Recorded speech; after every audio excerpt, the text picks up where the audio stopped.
สบายดียินดีต้อนรับทุกท่านเข้าสู่สารคดีฮักได้แต่ฝันของผู้ชายซื้อเจียนี่เจียพนักงานซ่อมแปลง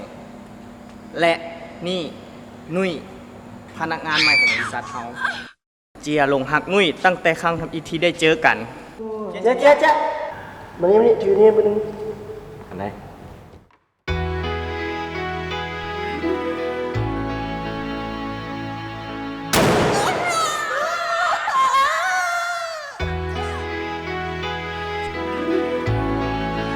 เพียงแต่หอยยิ้มเดียวก็เห็นให้เจียหักนุ้ยจนลิ้นยังกันฮะ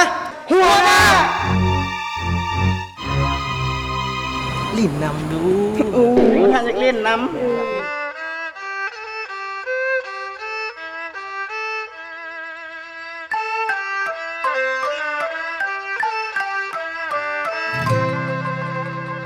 คอยหูตัวดีเฮาหูจักกันบ่ดนเท่า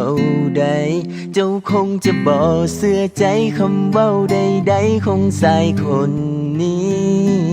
คำว่าคิดฮอดก่อนจากเขานอนโทรบอกฝันดีทุกคำที่เว้ามานี้มันออกจากใจเจ้าคงบ่ฮู้คอยหูตัวดีขอเจ้าเป็นแฟนมันไวเกินไปเจ้าคงจะอยากเบิ่งใจเป็นหมู่กันไปดนกว่านี้ก่อนจะเป็นแฟนต้องเบิ่งใจกันจากเดือนจากปี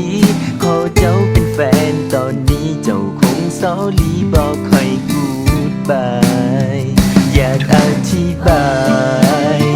ให้เจ้าได้เข้าใจเป็นหมู่กันไปหูได้จึงได้เป็นแฟนจะดีเป็นหมู่เป็นแฟนมันบอกคือกันคนละนาทีสิ่งที่เคยเว้ามาดีอยากให้คนดีพิจารณาเฮาลองเป็นแฟนกันเนาะคบบ่ได้ค่อยเลิกกันลืมเสียคำนั้นที่ว่าเบิ่งกันไปก่อนเฮาเป็นแฟนกันเนาะสัญญาจะฮักและจริงใจถ้าเฮ็ดบ่ได้ค่อยจะยอมเป็นหมู่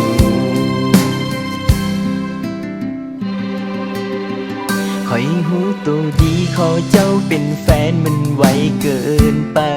เจ้าคงจะอยากเบิ่งใจเป็นหมู่กันไปดนกว่านี้ก่อนจะเป็นแฟนต้องเบิ่งใจกันจากเดือนจอกปีขอเจ้าเป็นแฟนตอนนี้เจ้าคงสอลีบอกค่อยพูดบายอยากอธิบายให้เจ้าได้เข้าใจเป็นหมู่กันไปหูได้จึงได้เป็นแฟนจะดีเป็นหมู่เป็นแฟนมันบอกคือกันคนละนาทีสิ่งที่เคยเว้ามานี้อยากให้คนดีพิจารณาเฮาลองเป็นแฟนกันเนาะคบบ่ได้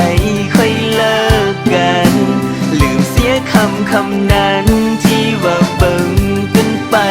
ก่อนเฮาเป็นแฟนกันเนาะสัญญาจะฮักและจริงใจถ้าเฮ็ดบ่ได้ค่อยจะยอมเป็นหมู่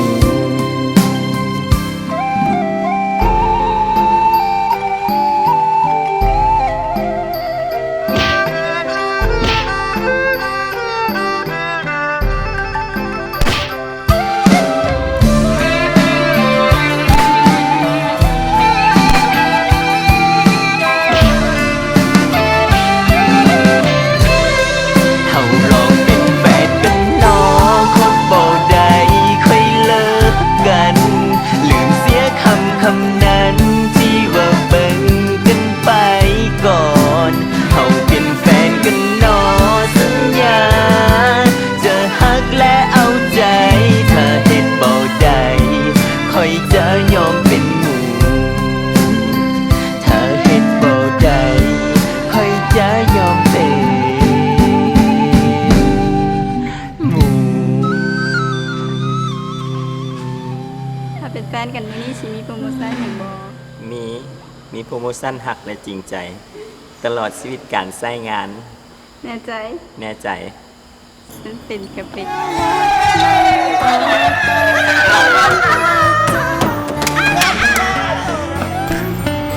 คนปากหวานแบบนี้ไผจะบ่หา